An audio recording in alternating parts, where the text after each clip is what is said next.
Great. Well, that was a good exercise, looking at how the superego sits in our lives and its dynamic and so forth, and getting to know each other, hearing a bit of your story on how that looks in your life. So tonight we are moving from Freud's view of the ego, this concept of the ego, into that of Carl Jung. And Carl Jung and Freud actually worked together. Sigmund Freud was, in Germany. Carl Jung was in Switzerland, and they were both trained as medical doctors, and both were very interested in the realm of psychology, which then, of course, evolved into psychiatry. And they very much pioneers in this realm of exploring the things that motivate us from the unconscious mind. But over time, Jung, who was 20 years the junior of Freud, began to kind of outgrow Freud's model, which, as we've seen, is rather earthly based and you could say of a materialistic perspective of things, materialistic drives. And Jung's appetite was really leading him more into what, in a word, you could say the mystical, which he kind of walked the line very carefully because he was wanting to maintain respectability within, the growing scientific movement at the turn of the last century, the 1900. And so, he was doing a lot of research and working with clients and really wanting to be respected within the scientific community, but he felt that he needed to go beyond the box of the materialistic world and the materialistic viewpoint, and to explore different things, which he did, beginning with dream work, which actually he did when he was with Freud, and to explore dreams. They used to sleep together, in fact. Not in the sense you're thinking, but they would go on cruise ships together and sleep, and then get up and meet and interpret each other's dreams. Because, this whole idea of dreams as being a portal to the unconscious mind, through its symbolic presentation of things, was very compelling to both of them. And this led to Jung's coining of the term synchronicity, where there's something of an inner experience, a dream, for example, or a thought that has this relationship to something on the outside, an event on the outside, that there's a synchronistic connection between the inner and the outer, which led Jung further in his explorations to do a study of the I Ching, the I Ching being the ancient Chinese divination oracle. And I've been working with the I Ching myself for about 20 years. I've got numerous copies of the I Ching on my bookcase there. And the original translation of the I Ching actually has a foreword by Carl Jung because of his research and interest in the I Ching. Yes.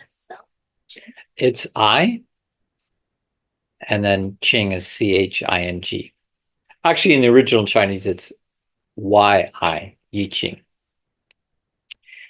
And again, it's about synchronicity and how, the casting of the coins or the sticks leads to one of the hexagrams that addresses something of the inner life, that something on the outer life can actually make this connection to the inner life. And then Jung went on to study a lot of the illustrations from the alchemist movement of the medieval period and the Hermetic movement, all those crazy images with people with two heads or boiling in a pot of water, or dragons and things like that, that these were symbols, again, an externalization of something of the inner life. And that led him to study, the Egyptian mysteries, which, gave birth to the Hermetic and alchemical mysteries. He studied the Gnostic texts and also spent time working with mandalas from the Indian tradition, the Vedic tradition, that his quest to see if these geometric forms could be activating and altering of the consciousness so that one could, through that, access the unconscious, which he began to refer to as the collective unconscious. That, going through the door of the personal really led to something of a collective unconscious that we all share, which is made up of what he termed archetypes, universal archetypes that are in fact the architecture of the human psyche. And through that, he really laid out quite a corpus of research that stands in its own right. There's some people that do look at it and go, it's kind of too far out there. It's too mystical. It's too whimsical. But then there's people that are fierce adherents to it. And, it's a worldwide movement of Jungian analysts. They're actually called depth psychologists, but often people just refer to them as Jungian psychologists. And I encountered his work in my 30s, and I found it really quite revelatory because actually in my 20s, I did become quite religious. I did take up the study of the Bible and the scriptures and different religious motifs and whatnot quite seriously in my 20s. And then when I got into my 30s, I discovered Jung, and that just opened it up even more to realize that these stories are kind of psychological portraits that contain the archetypes and symbols that pertain to us all on a personal level. And it really just becomes a matter of decoding these things. So later in his life, towards the end of his life, and he died 1961, there was a great outpouring of writing, and one of those things resulted in a book called Ion. Got a copy of Ion here, which is the Greek word. We anglicize it as eon, and Ion was actually a Greek god of time and cycles and the zodiac. And this book, Ion, is really an outpouring late in life addressing this question of the ego and the self. The title of the book, in fact, is Ion, Researches into the Phenomenology of the Self. The phenomenology of the self. And I really love that because, phenomenology means that you're really seeking to have an encounter with the phenomenon, that it becomes more of an experience of the phenomenon rather than the theoretical. And that's the way I want this class to be, is coming to an understanding of the ego through an experience of it rather than just laying down different theories. Right now we're kind of going through, the storehouse of different theories around it. But Jung was very much interested in doing research that was phenomenological or experiential in terms of the self. And the idea, well, let me just read the first paragraph from the first chapter. Jung is sometimes quite readable and sometimes a bit dense. I'm just going to read this first paragraph and then give a bit of an annotation on it. Chapter 1, the ego. Investigation of the psychology of the unconscious confronted me with facts which required the formulation of new concepts. That's really what Freud and Jung were doing. They were coming up with new concepts as they grappled with what is the mind. One of these concepts is the self. So that was a new thing back, 125 years ago, this concept of the self, the human self. This entity, so denoted, is not meant to take place of the one that has always been known as the ego. So he's looking at this new concept of the self, augmenting the concept of the ego, which has been known for quite some time. And in fact, ego is a Latin word that simply means I. Ego is I. But Jung felt that there needed to be another concept to supplement this, known as the self.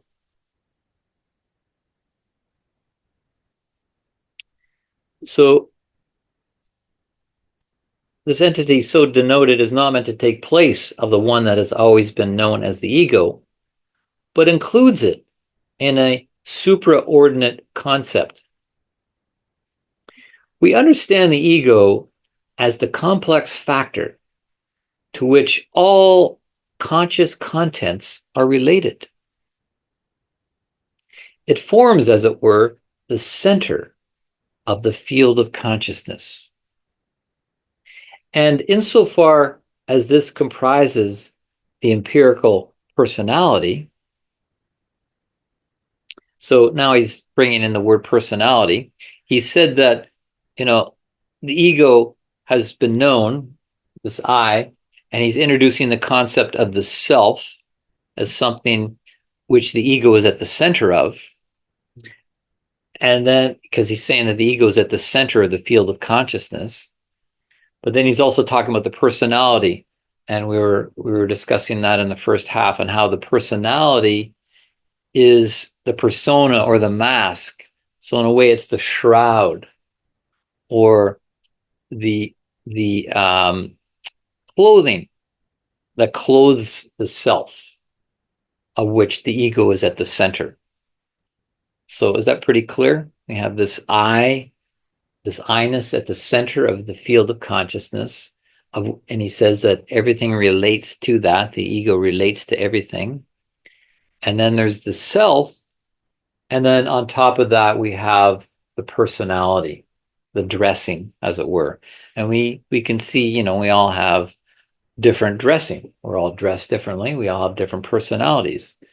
Jason's personality is different from Kevin's, from Phil's, and so forth. This is the mask that we choose to put on over top of the self, of which the I, the ego, is at the center.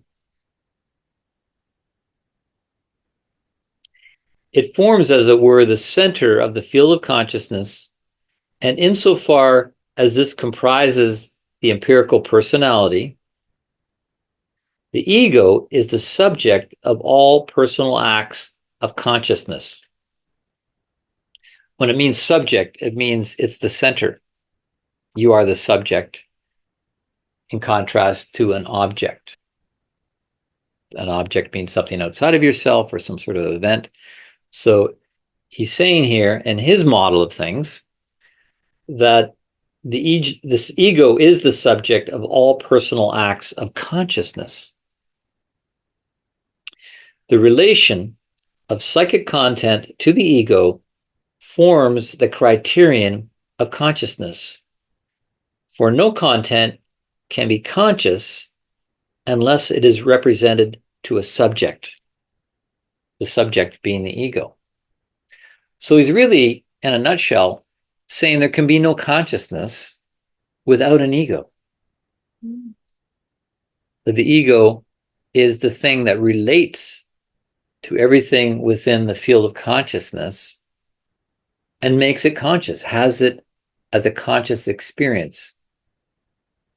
And that is the phenomenon of the ego's interaction with things that are outside of the ego.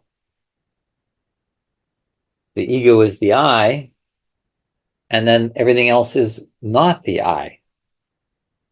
The ego is the subject, and everything else is an object.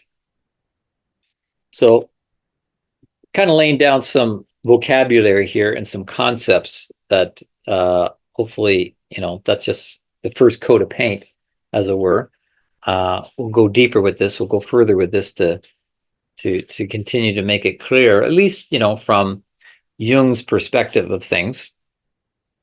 What I want to get into now, having sort of introduced Jung and some of the stuff, is another concept that relates to the ego, because that's our central subject here.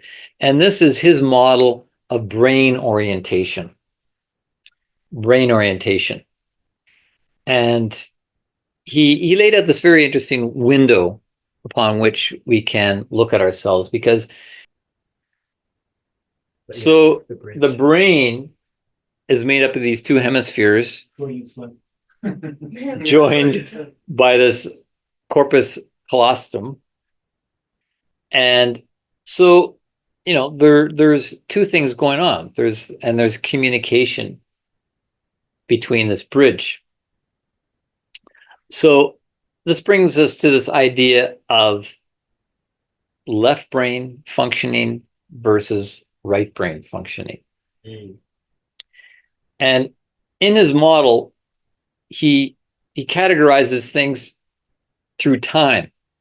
And it's interesting that, his reference to the self, he uses the term ion or eon, that he thinks of the self in terms not spatially, but in terms of time, that it's a time organism that is dynamic and growing and moving. So in his categorization of brain orientation, he has 4 categories. He speaks of the primeval human, the ancient human, the modern human, and the contemporary human. And in this model, he says that the primeval human was more centered in the right brain. What that looks like, how that presents itself, we'll address in a moment here. But then through time, through the eons, through the epochs of time, the cycles, there began to be a shift out of the right, more towards the center, moving towards the left, in what he called the ancient human. Further from that, in the modern human, what he calls the modern human, the orientation became centered in the left brain. And then finally, the contemporary human is one that is trying to be oriented more in a holistic state that encompasses both the right and left hemispheres working equally and together. And so what does this look like culturally?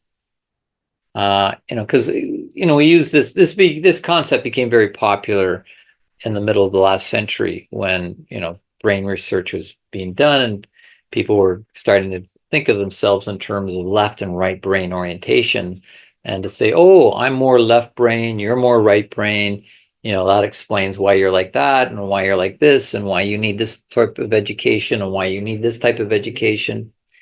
So the right brain is really considered more the creative, the imaginative, more of an artistic bent, more intuitive, and more in kind of a dream type of state. Whereas the left brain is considered more linear thinking, logical thinking, as opposed to the lateral thinking of the right brain. The left brain is more linear, more analytical, more comfortable with language and working with finite concepts like mathematics and things like that. So culturally, going back to the primitive human, I like to refer to that, in a general sense, as shamanistic mindset. That, the primitive human was more in a shamanistic mindset, which was really more inward and living in, you could say, even more of a dreamlike state of consciousness, comparable to, our state of daydreaming, right? When you're daydreaming, you're living in mental pictures. You're having a waking dream. And you could say, the ancient people, the primeval people, were really living, in a dreamlike state, and mental pictures. So much more involuted, more inward, and less oriented to the outer world. So that began to shift as we got into the time of the what Jung called the ancient human. We're moving away from this very inward state of being. You could say, that was more connected to the spiritual realm, and started to get more oriented to the physical realm.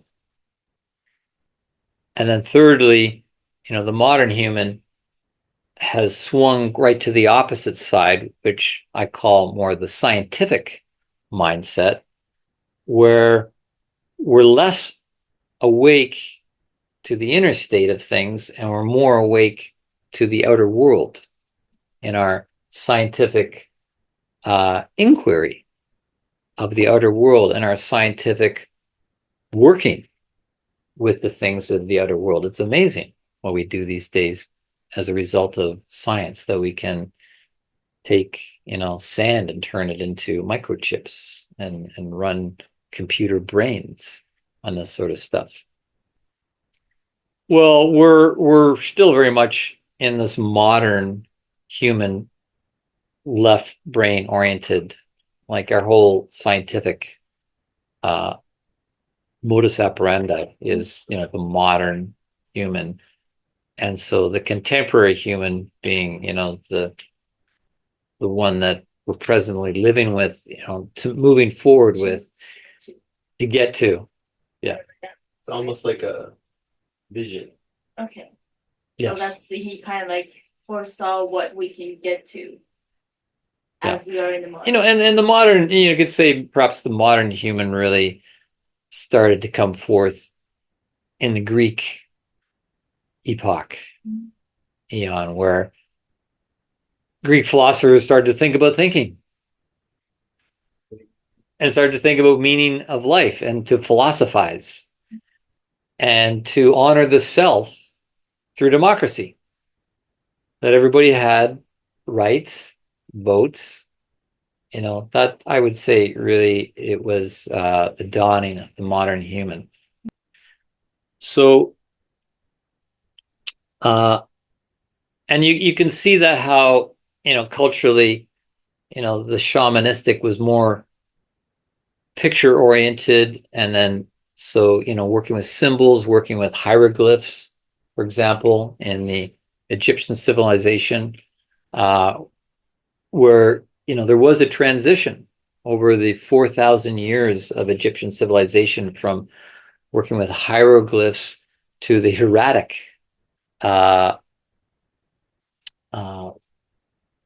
letters and script for writing. So that illustrates this move from, the picture inner world to an outer world, where they're creating their own symbols, they're creating their own language to express things.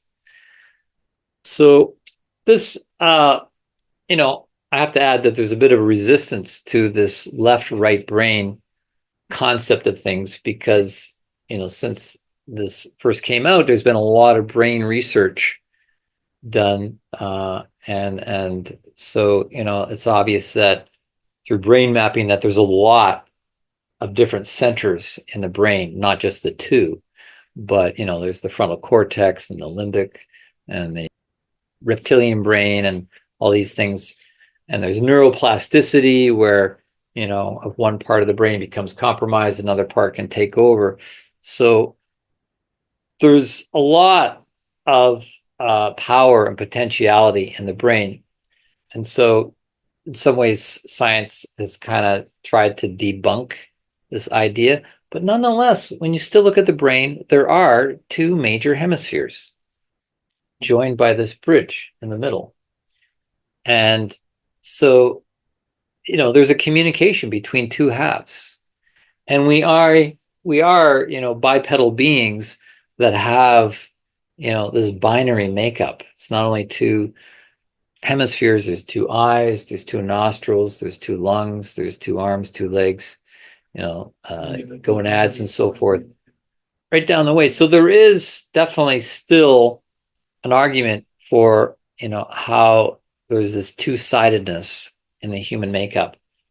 And regardless, we can also see it how it's expressed in the phenomenology of the human, that some people are, more artistic, more imaginative, more creative, more lateral thinking, and some people are more linear, more analytical, more scientific, and so forth.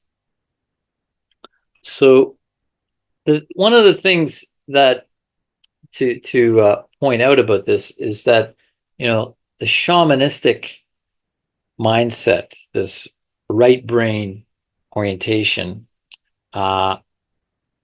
allowed for more of a merging with nature, that the human was more naturally woven into nature, and nature communicated directly to the human and through the human. If you speak to indigenous people even today, as I did when I was down in Peru and doing ayahuasca, they would say, when you ask them, how did you learn this? How do you know to work with the plants? They would say, oh, the plants taught us. The plants directly spoke to them and in them, because that kind of mindset, the shamanistic mindset, is merged with nature. There's no separation. And this actually is proof to some of my thesis in my book, in a chapter called You Don't Think with Your Brain, is that thought, definitely involves the brain on the physical level, but for a shaman to be interfaced with a plant or, a higher dimension, it's not just the brain, there's other aspects of their being. And we'll look at that when we look at the Egyptian paradigm of things, that, there's the Ka body, there's the Ba body, there's the Ku, that allows us to think, to interact, to communicate with things that appear to be outside of ourselves, but we can actually connect directly with them through these higher levels of our being that, does make its way to our brain and into our cognitive activity, ultimately that way. But this shamanistic right brain thinking sometimes is referred to as the intellect of the heart. It might even be brain-free thinking. It might be heart thinking. And that's another concept, is that, the heart is also an organ of intelligence and of perception. And I think it's interesting that, the right brain actually interfaces with the left side of the body. Mm-hmm. There's this crossing over of the right brain to the left brain to the right. So the right brain is that why the heart is a little bit tilted to the left? So it is actually more united with the right brain. Just a thought in question. So now, coming around to the question of the ego, how does the ego fit in with this left brain, right brain orientation thing? We can see with, quote, left brain thinking that, the scientific thinking is about objectifying things. Science is about being objective, to standing outside of the object. that there's a separation between me as the subject and it as the object. And this is an orientation that's allowing information to come more from the outside rather than from the inside, as it does in the shamanistic sense. And so this left brain, with this objectification of nature, this separation between subject and object, is really working more with the senses as the avenue of information. Whereas the shamanistic was not working with the senses. It was, when you do a shamanistic journey, you close your eyes, you close off your senses. So the scientific is quite the opposite. It's gaining information from the outside through the senses. And then when it gets the information, it thinks about it and analyzes it and uses logic. Quite a different means of processing. Now, what this has done is really dramatically changed the world. This shift from the primeval right brain orientation to the modern human left brain orientation, where we've created this separation, you could even say a divorce with nature,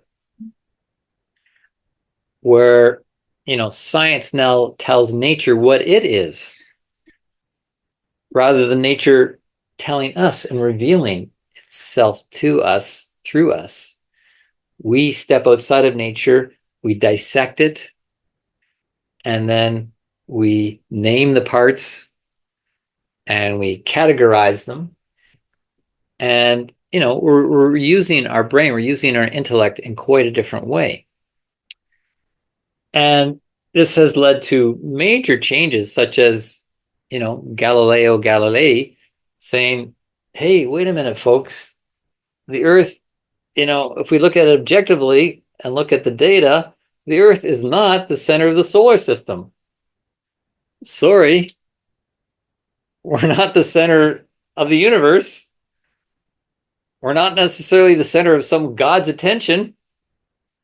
Matter of fact, we're just a tiny little speck of sand in a vast beach of planets. So we're significantly insignificant. And that's just changed the whole meaning of life that used to be presented through religion. It has kind of deboweled the meaning of life. Life is maybe meaningless.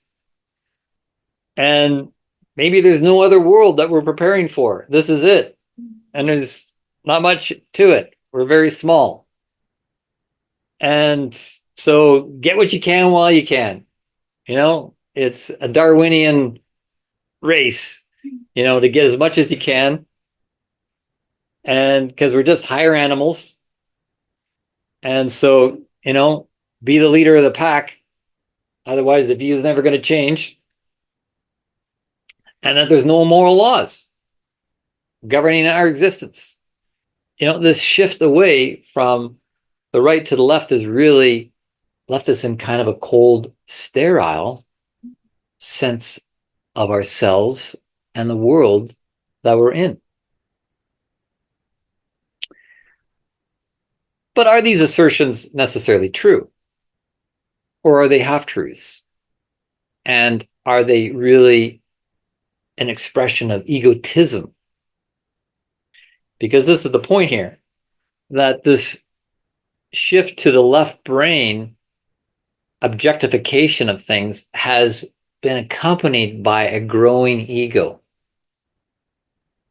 That the ego, which means I, implies there's I and there's other.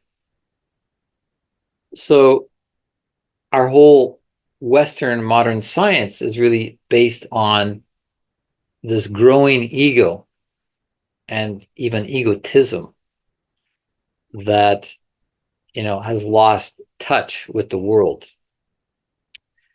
And, you know, this, you know, there's, I'm going to look at some of the upside and the downside to this. Because with this growing ego and sense of I and ability to objectify things that are separate from us as a subject has actually been somewhat freeing. And this is some of the upside, is that we've moved away, from the shamanistic times, which were really more of a tribal orientation, that the person was really embedded in a tribe. And that's not necessarily freedom. It may have worked for a time where there's a tribe, there's the big man at the top, and everybody's assigned their position. Your father did this, so you're going to do this as well. It's based on blood lineage. And so, the tribalistic setup of the primeval people and the ancient peoples in the Jungian sense didn't really allow for individualism, which is what we have now. In contrast to tribalism, we now have individualism, because as Jung calls it, we're individuating. We're coming out from being ensconced in a societal fabric. And it's just happening naturally.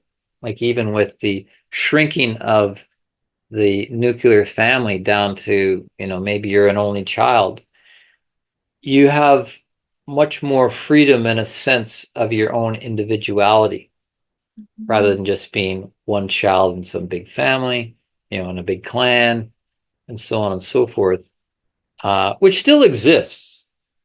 You can look around the world and there's still very much tribalism that's there, where you're dictated to from the tribe. There's really, you don't have much wiggle room to make choices about what you're going to do. Here in the West, here in Canada, there's a lot of freedom to leave the family. And I mean, just open your wallet and you'll see how much of an individual you are, with all these cards with your own individual numbers, your own SIN number, your own PIN number. You've got your own car, you've got your own apartment, got your own bank account. The growing autonomy and individuation that's taking place is quite dramatic. And so that's the upside. That's the upside, as we as a subject is separating out. Now, the downside is that we're falling asleep to the inner. We've lost touch with the inner world, our inner life, and potentially guidance that's there. And we're being caught in the illusions. And that's some of where egotism comes from, is being caught and seduced by the illusions of the world, the carrot that leads us on for status, for wealth, for power, for dominance. And we can lose our way. And we can become very destructive of our own environment, because we're not listening to nature. We're not allowing nature to teach and guide us. Now, on the upside of left brain orientation and this scientific mindset is skepticism, right? Because skepticism is the MO. It's the modus operandi of science. You want to be skeptical. You don't want to just accept anything. You want to see the facts. You want to see the data. You want to know what is the truth. What's fake news? And what is fake news, and what is conspiracy theory as opposed to conspiracy fact. So this left brain skepticism gets us to question things, and to not fall prey to error and superstition, delusions, and potentially even psychosis. We want to know the truth. So this left brain ego-based orientation in a way, is waking us up to see things from a higher point of view, an objective point of view. And that is healthy. That is healthy in its own right, even though there are some downsides to this, as we're seeing. So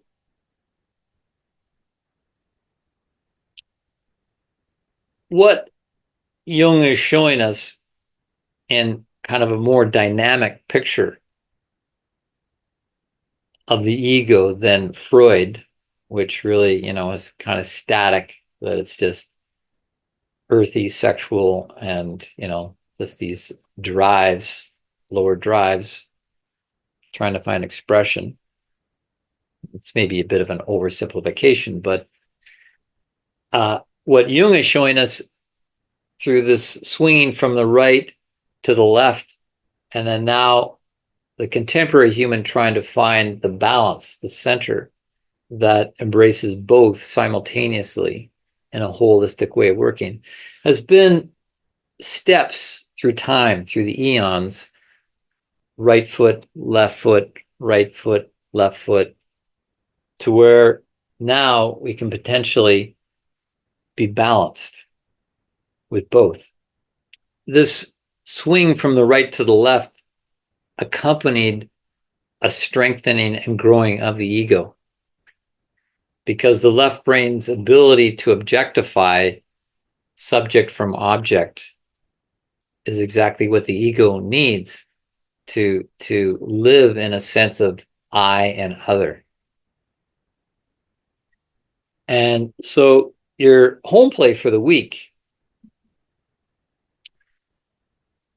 is to look at yourself,